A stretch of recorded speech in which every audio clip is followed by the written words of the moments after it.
si usted mantiene eso de que la riqueza se hace en la mente. Sí, la riqueza empieza a hacerse en la mente, es decir, se crea con una mentalidad muy concreta y con una forma de ser muy concreta. Eso lo aprendí yo en la banca, que tenía clientes que tienen una forma de ser y les iba muy bien con el dinero, y otros que tienen otra forma de ser y les iba muy mal con el dinero. Pero el dinero no tiene amigos, ¿no? Ni enemigos. No tiene amigos ni enemigos. El dinero es neutro. El dinero en sí no significa nada. No es nada bueno ni nada malo. Todo depende de lo que una persona está dispuesta a hacer para conseguirlo. ¿Y por qué muchos adultos no son ni ricos ni felices? Yo creo que no hay suficiente educación financiera. Fíjese justo que en la escuela nadie nos habló de dinero y es algo que todos tenemos que manejar cada día. No tenemos educación financiera, no somos capaces de distinguir formas diferentes de ganar el dinero, cuando las hay. Nos han enseñado básicamente a ganar dinero en un empleo, cuando podrían también enseñarnos a ganar dinero en un proyecto propio, en un negocio propio. ¿Cuál es el mejor plan de jubilación? Nuestro propio negocio. Tengo que decirlo así, de una forma rotunda. El peor plan de jubilación es aquel que no controlas. Por ejemplo, la pensión del Estado.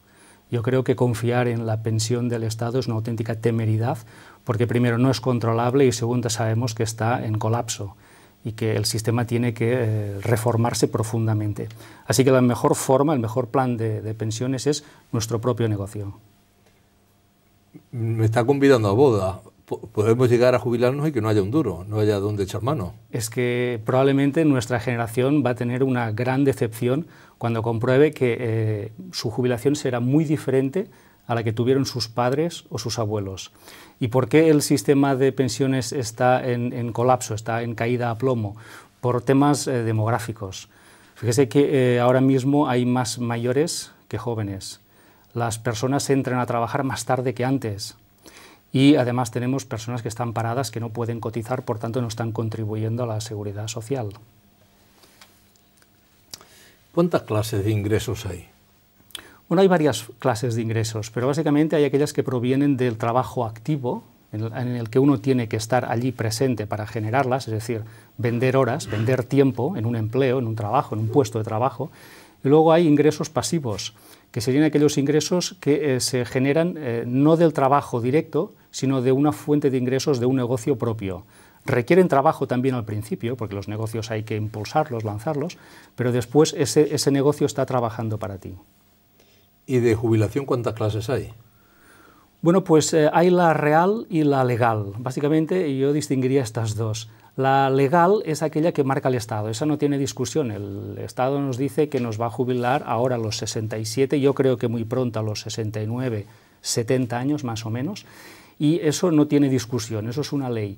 Pero fíjense en una cosa, muchas personas después de la edad legal tendrán que seguir trabajando. ¿Por qué? Porque no tendrán suficiente dinero con la pensión que les ofrecerá el Estado. Así que la edad legal no importa, la que importa es la edad real. ¿Y cuál es la edad real de jubilación? Aquella que uno decide, aquella que uno tiene ya resuelto para siempre el tema del dinero. Y para conseguir esto la única forma es tener un negocio propio. ¿Qué es la libertad financiera? Pues es no preocuparse de dónde va a salir mi próximo euro, no estar pendiente de dónde va a salir mis ingresos mañana, ni depender de, pues de seguir vendiendo el tiempo en un puesto de trabajo. Cuando una persona ha resuelto el juego del dinero, puede permitirse no hacer nada, cosa que yo tampoco recomiendo, pero podría hacerlo porque tiene ya resuelto el juego del dinero. Y puede dedicarse a crear otras fuentes de ingresos o dedicarse tiempo a sí misma o a su familia. Usted a veces dice en su libro que la solución a todas las dudas que tenemos en el mundo mundial en cuanto a ingresos y cómo tenemos que organizarnos están en una librería. Sí, caramba, ¿cuánto dinero hay en una librería? Si la gente supiera esto, irían de cabeza a una librería. Hay muchísimo dinero en una librería, pero no está en forma de billetes, sino que está en forma de ideas, de conocimiento. Ahora que estamos ya en la era del conocimiento, en la era de la información y el conocimiento, después de la era industrial que aquí en Europa ya terminó hace años, ahora las personas que tengan conocimiento, que tengan información, conocimiento, sabiduría, talento, esas personas serán muy prósperas. Y las personas que no tengan este talento, este conocimiento, serán personas que les va a ir muy mal con el tema del dinero. Así que yo recomiendo a todo el mundo que si quiere hacer dinero, que vaya a una librería y que invierta en sí misma. Porque llegará el momento que una persona que no tenga conocimiento y que no tenga ese tipo de recursos no la querrá nadie. Nadie. Está pasando ya. No es que vaya a llegar, está ya ocurriendo. Eduardo. Sí, son los trabajos en los que no hay que añadir talento, conocimiento, son mileuristas o submileuristas, incluso serían ya milagristas, ya, porque tienen que hacer milagros con muy poco dinero, ¿no? En cambio, las personas que sí están trabajando con talento y conocimiento, a esas personas no solo están muy buscadas, sino que les pagan muy bien, y esas personas tendrán trabajo siempre. Así que lo que tenemos que hacer ahora es invertir en nosotros como profesionales y ser muchísimo mejor que fuimos, por ejemplo, el año pasado, y añadir mucho valor añadido en nuestro negocio o trabajo. Claro. Usted había estado en donde está el dinero, había sido un alto ejecutivo de la banca, donde se mueve la pasta y tal, y se fue de allí. ¿Qué huía, del dinero o porque quería más dinero del que había en el banco? No huía de nada, sino que iba hacia la libertad. Es decir, yo me di cuenta que allí nunca sería libre, tampoco rico, y decidí crear una profesión y mi propio proyecto, mi propio negocio, partiendo de nada. Esto fue hace 10 años y puedo decir que después de 10 años como emprendedor, como autónomo, pues que me va mucho mejor, y no solamente va mucho mejor económicamente, sino que además soy muchísimo más feliz. Y creo que este testimonio, que no es ejemplo para nadie, tiene que servir a las personas para darse cuenta de que todos valemos para algo. Y que si somos capaces de encontrar ese talento que tenemos todos, podemos crear un servicio, y ese servicio nos va a dar un medio de vida muy próspero. ¿Cuál es la diferencia que hay entre un plan rápido y un plan lento?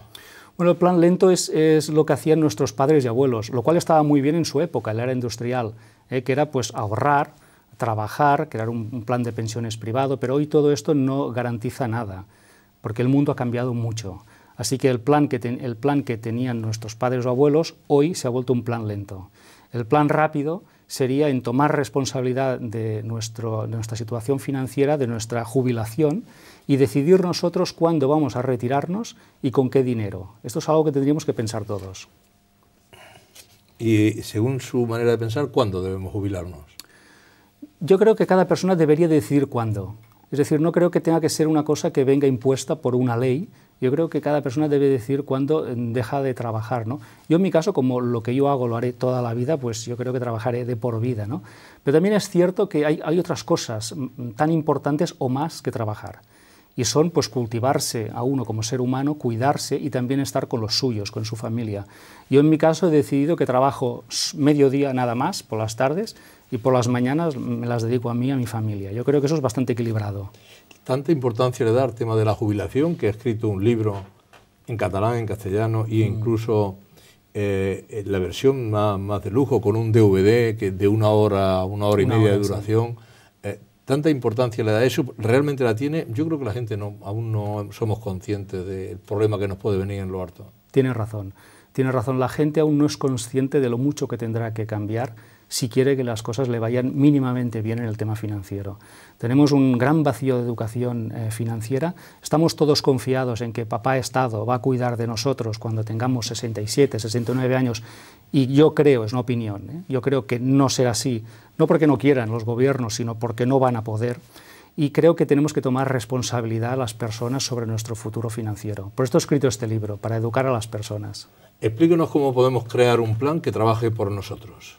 Lo primero que tenemos que hacer es contactar con nuestro talento, es decir, qué podemos ofrecer a otros que los demás aprecien, qué cualidad tengo yo, qué habilidad tengo yo, y si no la tengo, qué puedo hacer para desarrollarla, para que pueda ser un servicio para otros, y porque es un servicio para otros, ellos me lo remuneren y me lo paguen bien. Si yo contacto con eso que yo amo, con eso que es mi pasión, sepa poco o mucho, seguro que me irá bien, porque las personas retribuyen siempre aquello que brilla, aquello que es útil a los demás. Así que tenemos que estar en contacto con qué es lo que nos gusta. Yo a una persona no le recomiendo que trabaje en algo que no le gusta y que lo hace porque cree que tiene que hacerlo o porque cree que eso tiene salida. Yo creo que eso es un error. ¿Y en todo esto qué papel juegan las creencias? Todo, porque básicamente este mundo es un reflejo de nuestras creencias. Yo cuando miro a una persona, estoy viendo sus creencias. Solamente viendo qué resultados y cómo es su vida, veo qué creencias tiene respecto a todo, no solamente respecto al dinero. Así que las creencias se trasladan a nuestras experiencias vitales. Debemos siempre. creer, por tanto, primero en nosotros mismos. Por supuesto. Tenemos que contactar con nosotros, creer con nosotros, en nosotros mismos y en sacar lo mejor de nosotros mismos. Aquello de tanto tienes, tanto vales. No, yo no estoy de acuerdo en todos los refranes, ni en todos los dichos, ¿no? En este en concreto, no. Yo creo que tanto eres, tanto vales. Yo sustituyo el tanto tienes por tanto vales, por tanto eres, tanto vales. Yo creo que estamos en un momento en que las cosas se están haciendo muy transparentes, muy visibles, ya nada es borroso como antes, y las personas no se podrán parapetar detrás de una posesión. Cuando una persona es, lo es en todas partes, tenga lo que tenga. Seguramente ahora nos están viendo muchos jóvenes que tampoco no tienen claro por qué esforzarse, si de todas maneras no van a encontrar trabajo, o padres que ven como los hijos no tal. ¿Una buena formación es garantía de éxito? Hoy no. Hoy no. Con eso no digo que no la tengan, yo creo que es necesaria, pero no es suficiente. Yo tengo una carrera y un par de másters, pero también tengo que decir que hoy no vivo ni de mi carrera ni de mis másters, pero me alegro de haberlas hecho. Así que yo a las personas les diría que manden a la universidad a sus hijos, que es mejor tener una carrera que no tenerla, pero que hoy una carrera ya no nos garantiza un puesto de trabajo. Y esto lo vemos porque vemos gente que está muy preparada y que no encuentra trabajo. A esas personas que no encuentran trabajo les diría que fabriquen su trabajo, que creen su trabajo, que se inventen su trabajo. ¿Dejar un empleo por un nuevo proyecto puede ser un fracaso o esto sería un éxito? Puede ser cualquier cosa, las cosas se Pero ven es un riesgo, evidentemente. siempre, pero tener un empleo también es un riesgo. Es decir, hoy nos hemos dado cuenta de que un riesgo es todo, vivir ya es un riesgo, todo es un riesgo, tener una pareja es un riesgo, tener un trabajo es un riesgo y tener un negocio también es un riesgo. Pero yo creo que al final lo que tenemos que hacer es desechar ese concepto de seguridad. Yo creo que la seguridad hace pequeños a los hombres. Tenemos que atrevernos a vivir y la vida es riesgo en todos los aspectos. Yo creo que es hermoso y bonito que sea así. ¿Hay que tener suerte para ganar dinero? No, no tiene nada que ver. En la ecuación del éxito, esa es una buena pregunta, porque muchas personas lo creen justo, de verdad, ¿eh? Creen que algunos han tenido mucha suerte en la vida y les ha ido bien, ¿no? Bueno, yo creo que la suerte se fabrica, igual que la mala suerte, es decir, uno es capaz de fabricar su propia suerte o puede fabricar su mala suerte, ¿no? En la ecuación del éxito financiero y del dinero, la suerte no entra para nada, no tiene nada que ver. Yo me acuerdo en una época en la que el presidente Pujol, cuando tenía que nombrar un conseller, le mostraban pues a alguien que había dicho fulano, fulano y fulano. Entonces miraban el currículum, tal. Pues tiene esta carrera, está licenciado por aquí, ha trabajado y tal. La última pregunta que hacía era, ¿tiene suerte? Sí, pues no, porque en un accidente el hijo hace poco se mató, se le murió la mujer, no sé qué, no sé cuánto, ya no servía. Entonces yo creo que es importante tener suerte en la vida también. O sea, que juega como tú juegas, pero el último yo creo que es también la suerte. Porque esa persona se la hace la suerte, es decir, con su actitud está fabricando su buena suerte. ¿La seguridad existe? No, nunca ha existido. No es que no exista ahora, es que no ha existido nunca. Nosotros nos pensábamos que existía y vivíamos en la fantasía de comprar suerte, ¿no? De comprar seguridad, ¿no? Y ahora nos damos cuenta, yo creo que la crisis es buena porque nos ha despertado y la crisis nos está diciendo que la seguridad no existe, pero es que ya no existía antes, no ha existido jamás, ¿no? Y la naturaleza del mundo es así, es decir, la seguridad nunca ha existido. No deberíamos perseguir la seguridad, sino la libertad, que es mucho más interesante. ¿Y el éxito es lo contrario de las excusas? Sí, porque o tenemos una cosa o tenemos la otra, pero no podemos tener las dos a la vez. No podemos tener éxito y excusas a la vez. Tenemos que escoger entre una de las dos. ¿Cómo podemos pensar en grande? Pues como decía antes, justo, dejando ir esas creencias que nos limiten y nos hacen pequeños. Yo creo que necesitamos más educación, más conocimiento, más sabiduría y cambiar creencias. Y cuando tengamos unas nuevas creencias más expansivas, más ilimitadas, nos irá mucho mejor a todos. ¿Somos capaces de aprender de nuestros errores? Deberíamos. Los errores son buenos, yo creo que son necesarios. Yo me acuerdo de que había un millonario en Estados Unidos que decía, tienes que duplicar tu tasa de errores, porque aprenderás más, y si aprendes más, vales más, y si vales más, ganarás más. Así que los errores son buenos, Y yo sé que en la escuela nos decían que son malos, no es verdad, los errores son buenísimos siempre que aprendas de ellos. ¿Y es importante hacer de nuestro trabajo nuestro hobby? Sí, es que tiene que disfrutar de nuestro trabajo. Claro que sí. Claro que tenemos que reunir lo que somos con lo que hacemos. Yo he visto demasiadas personas que hay una diferencia entre lo que son y lo que hacen. Tenemos que reunirnos con nuestra pasión. Solamente las personas que disfrutan hacen disfrutar a otros y porque lo hacen se ganan bien la vida. Y las personas que tienen miedo a arriesgarse, o sea, ¿es bueno arriesgar a pesar de los miedos? Sí, sí, sí. Al final tenemos que correr siempre algún riesgo. Si las personas que corren pocos riesgos acaban consiguiendo muy poco. Así que tenemos que correr algún riesgo para conseguir alguna cosa en la vida. ¿Y en nuestra economía qué papel juega nuestro vocabulario? Un papel muy importante, porque cuando oyes hablar a una persona ya te das cuenta de cómo le va a nivel financiero. Cuando una persona pues, te empieza a hablar pues eso, de seguridad en lugar de libertad, o te empieza a mencionar conceptos que ya no existen, como por ejemplo trabajo de por vida. Eso ya no existe en Occidente, eso desapareció, ¿no? Entonces cuando ves qué vocabulario, qué expresiones utiliza, tú te das cuenta de cómo le va. Así que por su vocabulario sabremos qué saldo tienen en el banco. Por eso los ricos hablan un vocabulario distinto a los pobres. Totalmente distinto. Me acuerdo de una persona con la que hablaba y me empezó a contar cosas y al final yo le dije, oye, estás arruinado, ¿verdad? Y dice, sí, ¿cómo lo sabes? Y dice, hombre, por la forma como hablas del dinero, estás enfadada con el dinero. Una persona que está enfadada con el dinero no le puede ir bien. Claro. Bueno, hay palabras ganadoras sí. y palabras perdedoras. Me gustaría que nos pusiera un ejemplo cortito, que la gente pueda ver cuáles son las palabras que pierden y cuáles son las palabras que ganan. Bueno, pues lo decíamos antes, por ejemplo, seguridad es una palabra perdedora.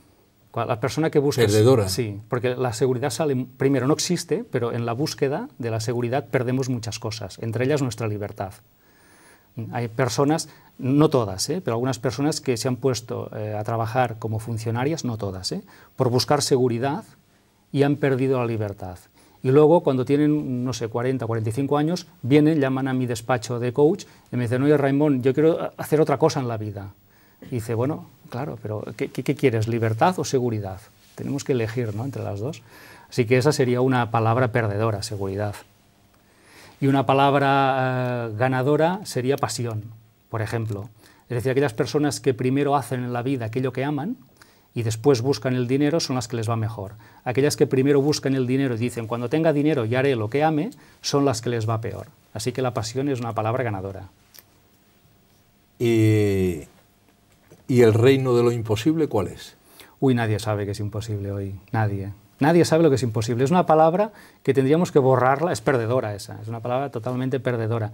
Tendríamos que borrarla del diccionario, porque lo que hoy una persona está diciendo que es imposible, en ese mismo momento, en otro sitio, en otro país quizá, una persona lo está haciendo posible. Así que mientras unos hablan de la imposibilidad, otros ya lo están haciendo posible en otro sitio. No sabemos lo que es imposible. Dentro de 1 o 2 años, algo que hoy nos parece imposible será posible. Usted hace referencia en el libro a todas estas cosas y hay algo que me llama la atención también. Dice, si los precios siguen subiendo, los sueldos siguen bajando, ¿dónde podemos llegar? Claro. Cuando escribo eso en el libro, estoy diciendo que un empleo es una mala receta a nivel financiero. Es una mala receta porque si los precios suben y los salarios bajan, eso no nos hará ni libres ni ricos nunca. Entonces, ¿cuál sería la buena receta? Bueno, la buena receta sería un negocio propio en el que uno pueda decidir cuánto va a ingresar el año que viene. Esto se puede hacer si tienes un negocio, pero si tienes un empleo no puedes hacerlo. Entonces, vemos negocios que están facturando un 20% más que el año pasado, o un 30% más, si lo hacen bien, claro. Y eso es posible siempre que tengamos una fuente de ingresos variable. Pero cuando tenemos una fuente de ingresos fija, como es un sueldo, un salario, eso no tiene ningún crecimiento. Entonces usted es partidario de ligar el aumento del sueldo a la productividad en la empresa. Y está porque pasando. así estás libre para poder, mientras más aportes, más vas a cobrar. Claro, y está pasando ya. Hoy lo leemos en las noticias, que no vamos a dar nombres, pero una empresa muy importante va a unir la productividad con el sueldo. Mira, yo me acuerdo cuando estaba en un banco, tampoco voy a decir el nombre, trabajaba en un banco, nos dijeron que el 40% de nuestro sueldo, fíjese bien, el 40%, que es muchísimo, es casi la mitad, iba a ir en función de los objetivos que teníamos marcados. Eso quiere decir que si lo hacíamos muy mal, cobraríamos el 60% nada más, pero si lo hacíamos muy bien, podíamos cobrar el 100 y pico por cien. Yo cuando me dieron esa noticia en el banco, que era empleado, me alegré muchísimo. Y llegué a casa y dije, me han convertido en socio del banco. Lástima que muchos no lo vieran, no lo vieran así. Es cierto. De cualquier manera, vivimos en una época tan estresados que no nos da tiempo ni a mirar lo que tenemos delante de las narices. Sí, yo creo que en este momento de crisis las personas no se están dando cuenta de que la crisis no es solamente una crisis financiera, es una crisis personal. Quienes estamos en crisis somos nosotros, no es la economía solamente, somos nosotros. La economía también, porque forma parte de nosotros, pero estamos nosotros en crisis. Y tenemos que examinar y redefinir cuál es nuestra posición, nuestra estrategia, al menos financieramente. Y yo creo que la persona promedio no se está dando cuenta de esto. Lo que está pensando es, bueno, me siento aquí, alguien hará algo y esto pasará, y volveremos a lo de antes. Bueno, pues yo tengo malas noticias, no volveremos a lo de antes y quizá nadie tenga que arreglar nada, sino que nosotros tengamos que empezar a tomar responsabilidad. Sí, si alguien espera que todo sea como era antes, no será como antes nunca jamás. Y eso es bueno, porque el crecimiento que tuvo las economías de Occidente fue a base de un endeudamiento estratosférico. Es decir, Occidente ha tenido 40 años o 50 de crecimiento continuado, porque se hizo en base a dinero que no existía, es decir, endeudándonos, dinero que no habíamos ganado, dinero que no teníamos. Yo creo que eso tiene que acabarse y no tenemos que volver jamás a eso.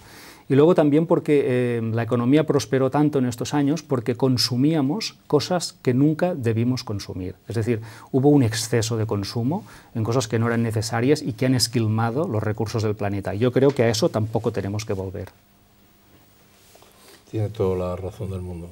Pero usted también, en el libro, noto que le da change al vago, al que no quiere hacer nada, porque si el éxito de todo está en una librería, las claves están en una librería leyendo, usted ha grabado un DVD para que sea tan vago que no tenga que leerlo, que acostado lo pueda escuchar. Bueno, sí, está bien eso, está muy bien encontrado. Bueno, sí, vamos a las personas que son muy visuales y les gusta ver y escuchar, les vamos a dar la opción de que vean la película y el que quiera leer, pues que lo lea. Pero encontrará las mismas recetas en los dos sitios. Y la receta que propongo en el libro es, primero, tenemos que invertir más en nosotros, como seres humanos y como profesionales. Tenemos que ser unos grandísimos profesionales. Dos, tenemos que invertir en educación financiera. En el siglo XXI es una necesidad, ya no es un lujo. Y tres, hemos de invertir en negocio propio. Tenemos que tener un pequeño negocio, no digo una gran empresa, puede ser un negocio llevado desde casa, a horas, como comisionista, en Internet, pero tenemos que tener una fuente de ingresos propia. Eso yo creo que va a ser fundamental en el futuro. Pues háblenos de una posible fuente de ingresos que podíamos crear. Bueno, en el libro, en la página 80, menciono 100 formas, ¿no? Pero, por ejemplo, una persona que sepa cocinar, que seguro que nos están viendo ahora muchas personas que saben cocinar o que quieren aprender a cocinar, pues podrían convertirse en chef para postres y repostería, o podrían hacer algún tipo de catering para fiestas y eventos. Fíjese que estamos uniendo un talento y una pasión con un servicio a otros. Y para eso no es necesario crear una gran empresa. Pueden empezar 2 o 3 personas en un pequeño local. ¿Y si tenemos familia de hipoteca, qué hacemos? Mejor. ¿Mejor? Mejor aún. Yo creo que eso no tiene que ser una... ¿Cómo se nota que no tiene usted hipoteca? Hipoteca no, tuve una y me la saqué de encima porque no podía vivir con una hipoteca encima, era demasiado para mí. Y familia sí tengo. Yo creo que es bueno, porque ¿qué vamos a enseñar a nuestros hijos? Tenemos que enseñar a nuestros hijos autosuperación, tenemos que enseñarles a ser emprendedores, a ser creativos, a ser talentosos. Y la mejor forma de enseñarles no es enviarles a una escuela, sino darles el ejemplo real de sus padres, su testimonio. Y si tenemos una familia, yo creo que mejor aún, porque entonces vamos a transmitir estos valores de emprendedores, ¿no? Y además tendremos también un aliciente. Yo creo que es bueno que tengamos también esa pequeña presión. ¿Y cuál es la garantía de tener un buen empleo? Es que no hay garantías ya en un buen empleo. Primero, dudo que haya buenos empleos, lo dudo. Y que tengan garantía, estoy seguro de que no hay ninguna. Hoy en día el concepto de empleo ha cambiado muchísimo. No es lo que conocieron nuestros padres o abuelos. Ellos podían trabajar toda su vida en un puesto de trabajo, en una empresa, y jubilarse en ella. Esto ya no pasa ahora.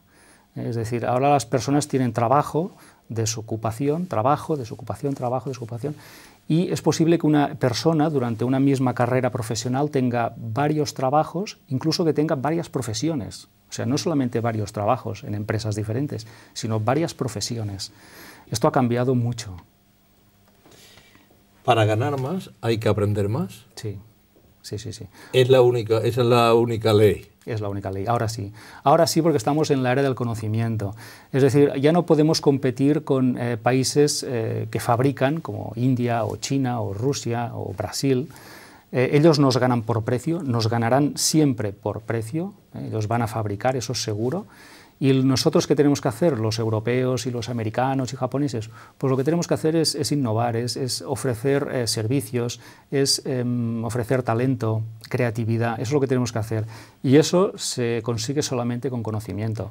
Así que los occidentales tenemos que entrenarnos en ser muy buenos en algo y ofrecer eso a otros países y a otras economías. En el libro deja usted sentencia. Dice, si no mejoras, empeora. Empeora, sí. Es que ahora mismo hay muchas personas que están haciendo lo mismo que nosotros y lo bueno es que lo hacen muy bien. Es decir, que ahora hay muchísimas personas que quieren hacer pues, lo mismo que estamos haciendo nosotros, ¿no? Por ejemplo, en mi caso, que soy escritor, pues hay muchas personas que quieren hacer un libro y yo le aseguro que son muy buenas, o sea, que escriben muy bien. Así que si yo no mejoro, comparativamente estoy empeorando. Sí, sí. ¿Y hay alguna cosa en la que podamos invertir, seguro? No, no. Una inversión no tiene garantías, no la hay, no hay inversiones con garantías. Yo creo que todas tienen su margen de riesgo y eso es natural, no es ni bueno ni es malo. Y yo nunca a las personas les digo en qué tienen que invertir. Yo siempre les digo que inviertan en aquello que conozcan, porque demasiadas personas han invertido en cosas que no conocen, en mercados que no conocen, en negocios que no conocen, en valores o en papeles que no conocen, y entonces lo que ocurre es que les va muy mal. Así que lo primero que le digo a una persona, tienes que invertir en algo que conozcas. Estudia ese mercado, estudia ese negocio, estudia eso en el que vas a invertir. Y luego que inviertan en aquello que les guste, que les apasione. No en algo que inviertan solo por ganar dinero. O sea, que se pongan en un mercado, en un negocio en el que realmente disfruten, porque se van a pasar mucho tiempo en él. A veces se producen llamadas en la radio y me llaman, dice, justo es que no tengo trabajo y tal, y yo le digo, ¿qué es lo que sabe hacer? No, yo para trabajar en cualquier cosa, la gente que dice que trabaja en cualquier cosa se apaña también cobrando cualquier cosa. Eso es lo que pasa. Cuando una persona dice que trabajará en cualquier cosa, le acaban pagando cualquier cosa, y eso no lo queremos, ¿verdad? Entonces, yo entiendo que una persona esté muy apurada, porque yo también he estado apurado, es decir, cuando uno sale de la facultad, pues busca cualquier cosa, ¿no? Porque tienes poca experiencia y 22 años. Yo eso lo entiendo, lo he vivido, pero eso tendría que durar muy poco, 6 meses como mucho, no más. Porque si cogemos cualquier cosa y nos acomodamos en eso, nuestra vida acabará convirtiéndose en cualquier cosa y tendremos una vida barata, un sueldo barato y unas ilusiones muy baratas, ¿no? Entonces, si eso pasa, pues perfecto, pero pongamos un margen, pues no sé, 6 meses, 12. Yo en 12 meses tengo que estar en otra posición, ¿eh? Y si tengo que estudiar, estudiaré, y si tengo que hacer otra cosa, la haré. Yo me acuerdo un día que estaba en la radio, nos llama un joven, por la voz, y se quejaba porque era mileurista. Yo le pregunté, oye, ¿cuánto tiempo llevas ahí? Me dijo, 5 años. Y dije, hombre, ¿cómo puede ser que una persona joven esté aceptando y no haciendo nada para cambiar esto durante 5 años? Esto no es admisible. No puedes llamar a una radio para quejarte después de 5 años. Tienes que hacer algo para que eso cambie. Claro. Su libro anterior era El Código del Dinero, que funcionaba además muy bien. Aquello fue y todavía sigue tirando mucho, porque hace de transmisión la gente que lo va leyendo. ¿Cómo está funcionando actualmente? Muy bien, se han hecho 6 ediciones y es el boca a oreja. Es un libro que regalan incluso padres a sus hijos para que entiendan el mundo en el que ya están y que está ya pues, llegando, ¿no?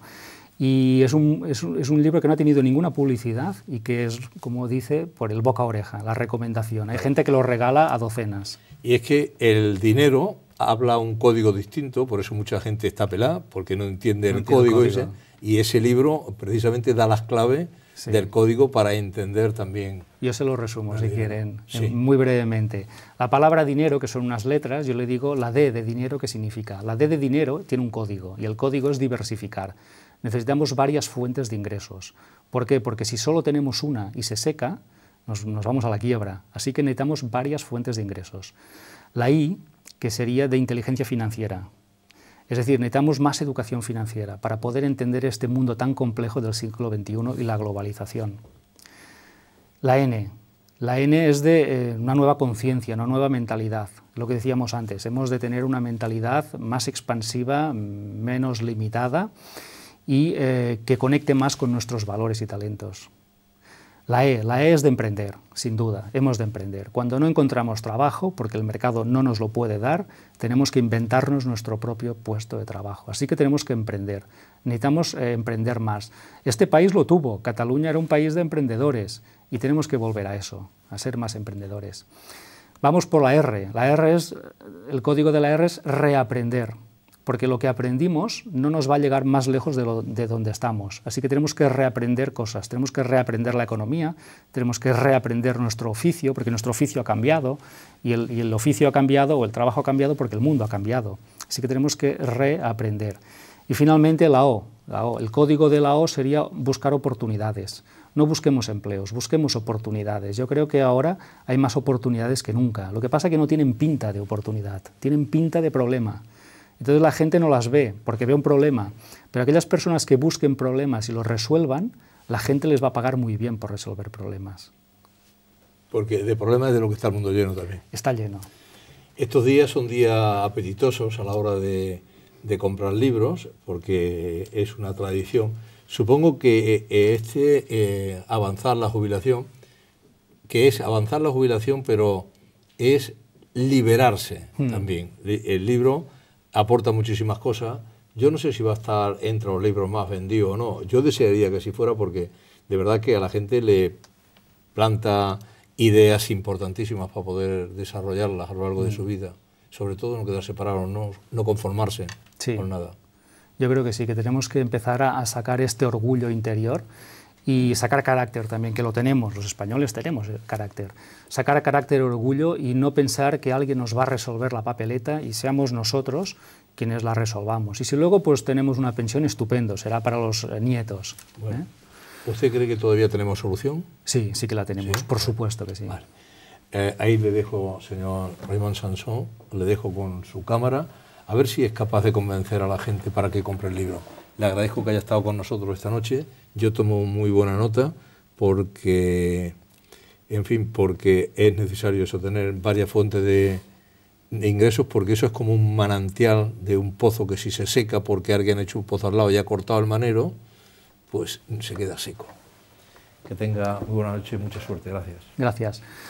Bien, a todas las personas que nos ven, yo les animaría a que mejoren su educación financiera. En los años que vienen va a ser muy, muy necesaria, y que piensen que el actual sistema de las pensiones públicas, es una incógnita, es absolutamente una incógnita para todos. No sabemos cuándo vamos a jubilarnos y si vamos a cobrar y cuándo vamos a cobrar. Así que yo animo a las personas a que resuelvan este tema con tiempo, por sí mismas, que no lo deleguen a terceros, porque creo que es algo muy importante en la vida de una persona, los años de la jubilación. Así que yo les animo a que inviertan más en sí mismas, que sean unas personas más potentes, más capaces, más sabias, que inviertan en su educación financiera y que inviertan, eso sí, en un pequeño negocio, un negocio propio.